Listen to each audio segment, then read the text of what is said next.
嗨，大家好，我是躺平叔，带大家真正的中国。今天是2024年12月5日，这一期咱们继续聊聊俄罗斯入侵乌克兰，看一看乌克兰战场上也有什么变化。今天是俄罗斯侵略乌克兰的第1016天，也是乌军进入库尔斯克的第121天呢。根据乌克兰方面的报道12月4号，乌克兰军队在库尔斯克州的乌克兰突出部推进，该地区的战斗仍在继续。12月2日发布的地理定位视频显示，乌克兰军队在达里诺南部推进。俄罗斯军事博客作者称，俄军在诺沃伊万诺夫和小洛克尼亚附近推进，就是在苏贾市的北部。然而，战争研究所尚未观察到这些说法的真实性。俄罗斯消息人士称乌克兰军队在达里诺、尼古拉耶夫、达里诺、诺沃伊万诺夫卡和波格列布基附近发动反攻，但未获成功。在库尔斯克州作战的乌军指挥官12月3日报告称，由于后勤保障不足，俄军在向前线部队提供补给、向前线运送装甲车辆和积蓄大规模进攻力量方面遇到困难。据报道，俄军第106空降师正在库尔斯克州作战，车臣的阿赫马特特种部队正在苏贾方向作战。这个可以说车臣的阿赫马特特种部队从10月1号就在苏贾市打到现在2个月了，还在那儿。大家还记得吧？这个凤凰卫视的那个卢宇光还专门去苏贾市北边吧，也就是这个阿赫迈特特种部队那个司令官叫什么阿劳迪诺夫，不是老去采访的吗？怎么这支部队还在苏贾北那只能说明俄军根本就没有动，战线一直是焦灼状态。这个战争研究所说由于这个俄军的后勤跟不上，所以这个俄军在前线这个战受到很大影响。这个还有一个印证，这个是乌克兰方面媒体报道他说俄罗斯军队中的北朝鲜士兵抱怨缺少食物，参与俄罗斯对乌克兰战争作战行动的朝鲜士兵对缺乏食品供应表示不满。乌克兰国防情报局对此进行了报道。为解决这一问题，俄罗斯联邦列宁格勒军区资源支援副司令梅夫柳托夫少将被往库尔斯克州。如前所述，他决定从俄罗斯武装力量第11空降突击独立旅的粮食储备中向朝鲜军人发放个人口粮。果然被咱们说中了，这个朝鲜士兵到了库尔斯克，到底是给俄军帮倒忙呢，还是真去打仗的？吃也把俄罗斯吃穷这些人特能吃饿没见过那些罐头肉的牛肉罐头，那肯定是天天暴饮暴食加剧了俄军的后勤补给那个压力你看看这个还专门从列宁格勒军区调了一个副司令跑到这个库尔斯克战场上协调食物，从俄军的口粮里面截留，把这粮食送给这个朝鲜士兵所以这个战争研究所认为，这个在库尔斯克俄军的后勤补给跟不上，一方面遭到乌军这个精确炮火的打击无人机轰炸，一方面对吧，他大量的运输力量用来用粮食了，用吃的罐头这1万多人在这人吃马喝的，一天3顿这朝鲜士兵恨不得一天5顿所以现在俄军恐怕是后悔也来不及了，这请神容易送神难这都是花了钱的。根据这个法国国防部的对乌克兰战局做出的简报说东北前线，也就是哈尔科夫州和苏梅州，俄军在东北战线取得进展，推进至苏德贾地区的达里诺一带。在东部前线，就是卢甘斯克州近几天战线未见变化，乌克兰武装力量发起有限反击，并在卡索菲亚尔以南重新站稳脚跟。俄军在波克罗夫斯克和安德里夫卡地区取得显著进展，其推进继续向霍夫水库以北扩展。这是法国国防部的一个情况简报根据英国金融时报援引乌克兰任命的赫尔松州军事管理局局长普库罗丁的话报道称俄罗斯军队已在第聂伯河沿岸集结了300艘船只，准备乘船渡河并发动另一次进攻。乌克兰官员怀疑此次进攻是俄罗斯在特朗普上台之前加大对乌克兰施压计划的一部分，也就是双方在特朗普上台之前都是互相拼尽全力去抢占地盘。乌克兰的无人机舰队在夜间袭击了俄罗斯的多处目标，包括新罗西苏克港口和粮站地区，达杰列沃空军基地的附近均发生爆炸。俄罗斯媒体称罗斯托夫、布良斯克、比尔格勒德州、阿斯特拉罕、卢卡卢加和克拉斯诺达尔边疆地区防空系统被激活，也就是这些地方都很忙乌军的无人机在不停的轰炸。这就是双方在战场上的一些情况。现在由于是冬季这个库尔斯克前线根据很多视频可以看到这个双方的战士挖战壕都挖不动那个地已经冻了，双方恐怕也只能是拿无人机或者是拿炮弹轰炸，以这个为主。这个乌军啊，在库尔斯克大量的布雷啊，那个俄军每次冲锋啊都要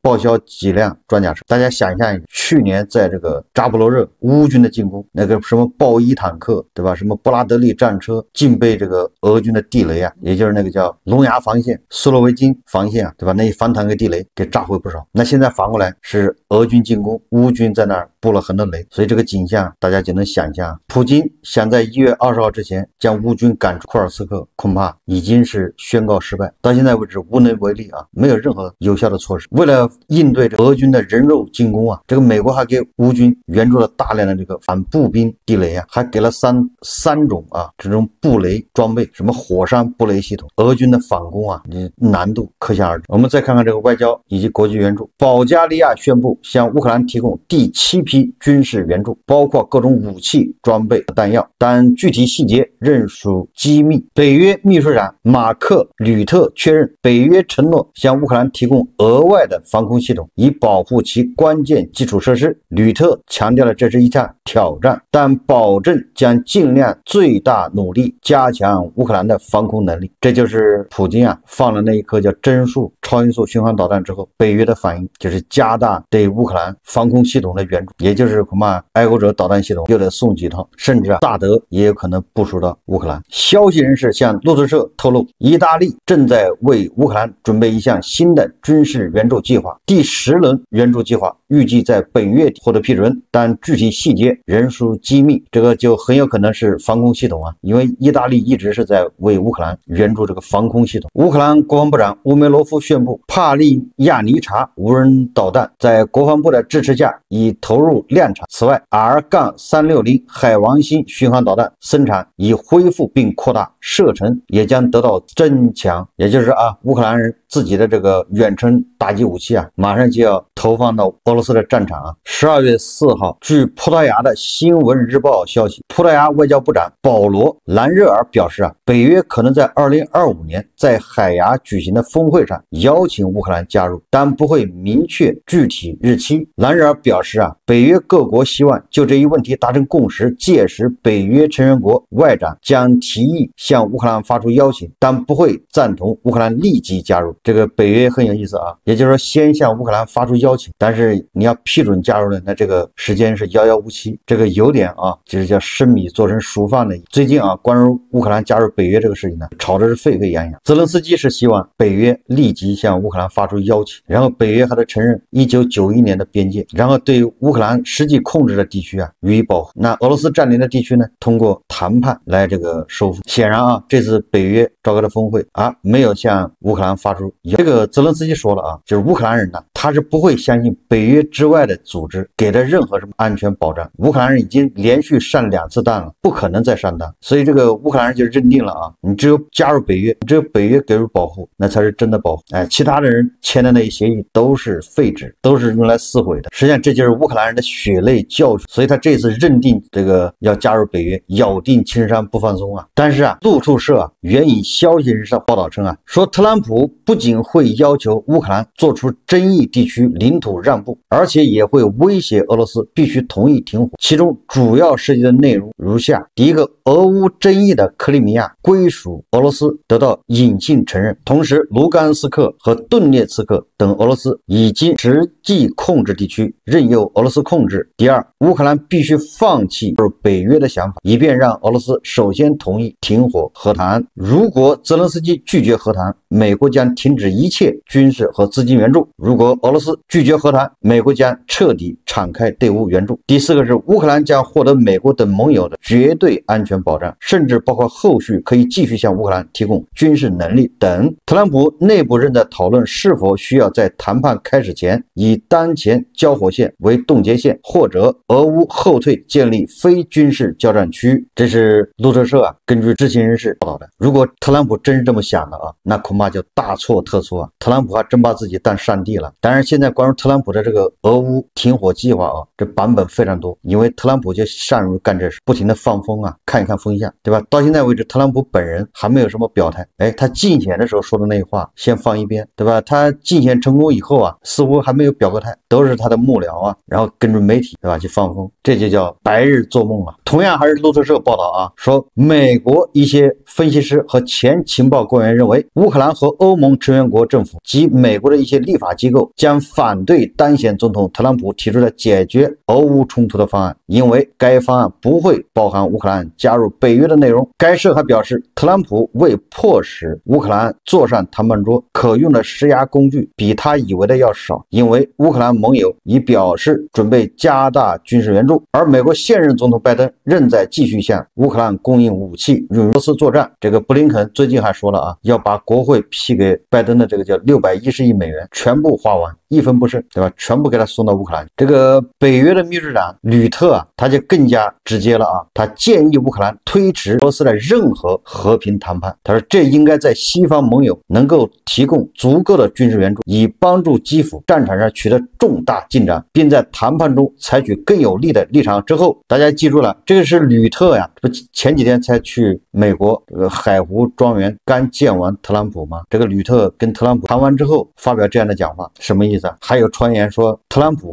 这个乌克兰用美国的武器打击俄罗斯的纵深，所以说目前啊，这个媒体放风啊，这些乌克兰和平方案恐怕都是来干扰实现的。昨天咱们说了啊，俄罗斯的一个大亨呐，马洛菲耶夫，哎，他说啊，让这个特朗普带着他的俄乌和平方案滚蛋。结果今天啊，这个特朗普的这个乌克兰问题特使叫凯洛格啊，他在媒体上回应啊，这个俄罗斯的寡头马洛菲耶夫说啊，请回到你自己的盒子里，更好的了解特朗普总统，因为很明显你绝对不了解美利坚合众国。实际上我认为啊，这个特朗普啊，这个24小时停火很有可能啊是风箱里的老鼠，两头受气，两头都不讨好。这特朗普还真把自己当个上帝了。我看出来了啊，这个泽连斯基和普京都不想得罪特朗普，对吧？不想直接驳这个特朗普的面子，所以他们在打太极啊，对吧？如果特朗普真的这么逼，大家想一想，如果他逼乌克兰就范，那怎么可能呢？乌克兰打了3年了，完了乌东4个州还让俄罗斯占着，让乌克兰还不能加入北约，那让乌克兰无条件投降不就完了吗？还等到你特朗普上台干啥？他现在就可以投降。然后特朗普说了啊，什么获得更好的安全保障，那跟放屁有什么区别啊？你又不能加入北约，你谁保障他？联合国吗？对吧？联合国里面罪魁祸首就是俄罗斯，一票否决，你啥也干不成。布达佩斯协议不都说了要保护乌克兰，有什么用啊？所以这个纯粹是叫异想天开啊！你不要说乌克兰人，你就欧洲人他也不能答应，欧盟哪个国家愿意啊？所以说乌克兰是没有办法答应，停不了。反过来再看俄罗斯呢，普京他也停不了火。你特朗普加大对乌克兰的援助，这个拜登可是一步一步的在加大，对吧？从刚开始的这个单兵防御武器啊，顶多是个标枪、反坦克导弹，什么毒刺导弹、头盔、防弹衣，都是这些武器。到后来的 M777 榴弹炮，再到海马斯，再到坦克，再到风暴营导弹，也是一步一步加码。普京他也没有直接投降啊，你特朗普上来加码，加什么码？你无非就是让他打得更远一点，你给他战斧导弹，你还能给什么呢？你以为给个战斧导弹，然后再给点阿帕奇直升机或者是 A10什么攻击机，合着普京就投降是吗？你还不得慢慢拖吗？给他慢慢放血，普京照样还不是拿核武器去威胁吗？还不照样盘他的核按钮吗？所以我觉得啊，泽连斯基和普京都不愿意直接驳这个特朗普的面，都留有余地。实际上这个和谈是不可能，双方战争动能有枯竭，必须有一个枯竭。那么特朗普以为美国不给乌克兰援助，乌克兰的战争动能就枯竭了，这怎么可能呢？不还有欧洲吗？所以说啊，这个特朗普如果执意要逼乌克兰就范，或者说他逼普京，恐怕都达不到目的。特朗普把人都得罪光了，两边都不是人。这个德国外交部长贝尔伯克说啊，乌克兰在实现停火后，可能会获得除北约成员资格外的其他安全保障，其中包括派遣西方维和部队驻扎乌克兰。他强调，包括德国在内的欧洲国家必须共同确保和平。这个贝尔伯克表示啊，停火后可可能需要国际力量来维持乌克兰的稳定。在被问及德国政府可能扮演的角色时，他回答说只有我们欧洲人才能共同保护和平。就这一条，那普京他也不能答应，对吧？你欧洲的军队都已经到了俄罗斯的家门口，普京怎么向俄罗斯人带呢？你看这个俄罗斯国家杜马国际事务委员会第一副主席叫切帕，他回应这个德国外长关于向乌克兰派遣德国士兵以确保停火的可能性的言论。切帕说德国外长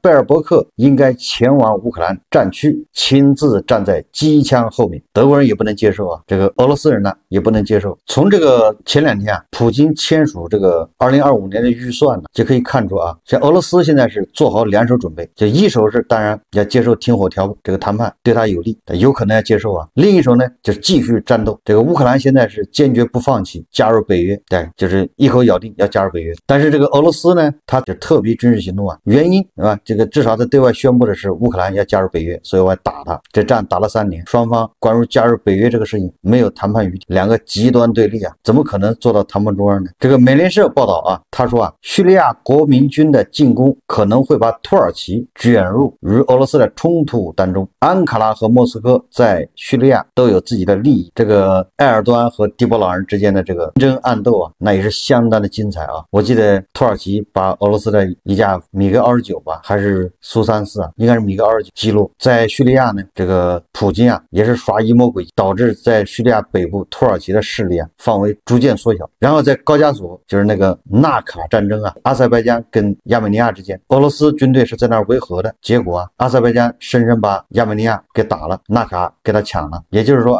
这个埃尔多安在高加索这儿扳回，现在又在叙利亚，对吧？这个埃尔多安支持了这个反政府武装，现在是势如破竹这个土耳其人他打着旗号是说那个叙利亚境内的恐怖组织，土耳其人说的恐怖组织指的是库尔德武装分裂势力对土耳其的国家安全各种威胁。但是根据英美这些国家媒体观察的情况看，说这次土耳其支持了叙利亚的这个反政府武装并没有跟库尔德武装发生什么冲突，他们的目标都一样，都是叙利亚的政府军。所以这个事再闹下去，很有可能埃尔多安跟普京公开翻脸。在这个叙利亚，明显的俄罗斯吃亏这个俄罗斯正在从其位于叙利亚塔尔图斯的基地撤离海军舰艇，乖乖的把地盘让出，这迪波朗人吃个暗亏这口恶气他能咽得下去吗？我们再看看俄罗斯国内，这个俄罗斯口炮界的天花板梅德韦杰夫12月4号又把韩国、法国、格鲁吉亚总统进行了严厉批评，表示他们应辞去职务。这个梅德韦杰夫说尹锡悦宣布戒严，但议会推翻戒严令，并要求他辞职，他是叛徒，受到美国支持。马克龙未能应对政府危机，必须下台，他是懦夫。祖拉比什维利任期结束后本应下台，但他不愿意，他是无耻的傻瓜，受到美国支持，未来同样不确定。梅德韦杰夫还提到乌克兰任期届满总统泽连斯基也应下台，并称其为罪犯、瘾君子和卑鄙小人。梅德韦杰夫称泽连斯基的命运显而易见，要么羞辱的政治流亡，要么被公开处决。大家想一想这梅德韦杰夫对什么马克龙对泽连斯基，对什么尹锡悦，哪来的那么大仇恨呢？他好歹也当过俄罗斯总统、总理，怎么搞得跟个酒鬼一样的，每天喝完早酒就开始破口大骂。实际上大家要想一想，这个就是梅德韦杰夫指桑骂槐。你说他骂的哪一句骂的是尹锡悦呢？马克龙，他分明是在骂普京你看说祖拉比什维利，也就是那个格鲁吉亚的总统，任期结束后本应下台，但他不愿意，他是无耻的傻瓜。那不就是说的是普京吗？对吧？普京任期结束后本应下台，但他不愿意他改了法律不就是无耻的傻瓜吗？你看又说这个泽连斯基届满也应该下台，称其是罪犯、瘾君子和卑鄙小人，这不就是说的普京吗？普京任期结束也应该下台不没下吗？所以说这梅德韦杰夫借着骂马克龙什么泽连斯基实际上他就是在骂普京没毛病所以普京要把他叫去谈话就说前2天大半夜里把他叫到克里姆林宫谈话。谈完话之后这梅德韦杰夫似乎老实了一点，因为梅德韦杰夫说要和平北约的某些军事目标，这个把迪波朗人吓坏了，你这不是捣乱吗？结果你看谈完话之后效果立竿见影。梅德韦杰夫说那些躲在幕后想让我们与北约开战的人，他们简直是痴心妄想，这些人才是邪恶的小人。前2天还在说要不排除对吧，用远程武器打击北约的军事目标。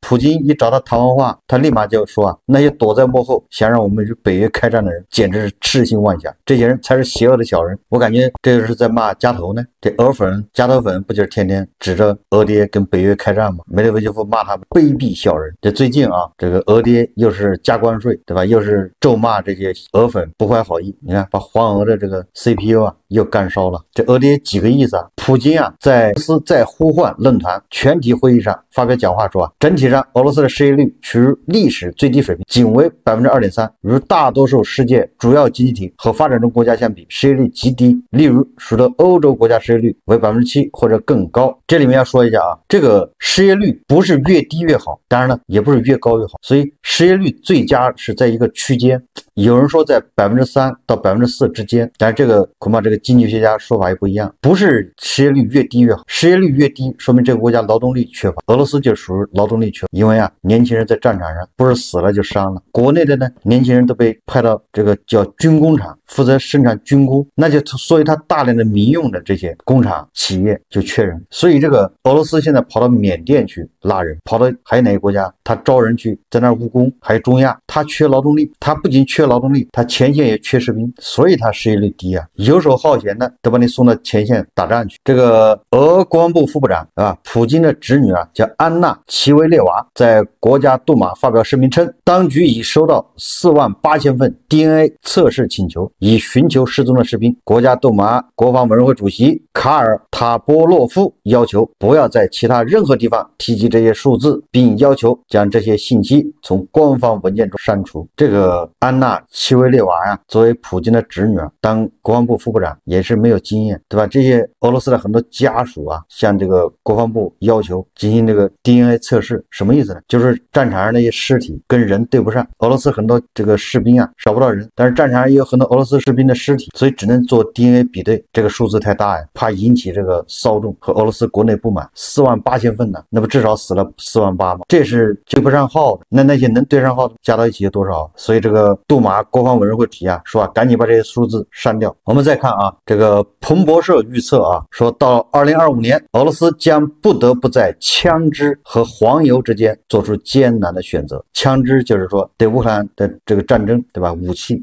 黄油是什么呢？是俄罗斯的民生、俄罗斯的物价、俄罗斯的食物。说战争持续的时间可能比很多人预计的要长，俄罗斯不会撤军，除非被打败。俄罗斯人的战争疲劳感正在迅速增长，人口也在迅速减少，特别是青年男性人口。2025年将是俄罗斯国家、社会和经济内部系统恶化的转折点。俄罗斯的购物中心联盟副主席维尔柳林说啊，俄罗斯数千家购物中心濒临破产。此次危机的根源是俄罗斯央行定期大幅上调基准利率。你说基准利率那么高，贷款利率就更高，那你说做什么生意不赔钱？你要想不赔钱，那你就是利润加得更高，利润加得更高，物价就得飞涨。你看看恶性循环。柳林表示啊，近期基准利率上调已导致多家银行通知商场业主，现有贷款成本将大幅上涨。此外，业主正在大批退出市场，税费也在增加。这个俄罗斯的央行计划在不久的将来再次上调。俄罗斯的这个经济的小船呢，现在说是啊，说翻就要翻了。普京已经很难再驾驭了。你银行不加息的话，大家都要把卢布抛掉，卢布就要变成废纸，那就更麻烦。加息，这些实体企业一个一个的扛不住要倒。如果它不倒，那就加价，最终啊传导到这个俄罗斯的民生啊，物价就飞涨，让暴风雨啊来得更猛烈一些吧。好，这期节目我们就聊到这里，感谢大家收看。如果喜欢我的节目，欢迎订阅转发，也可以在下方留言评论，谢谢大家。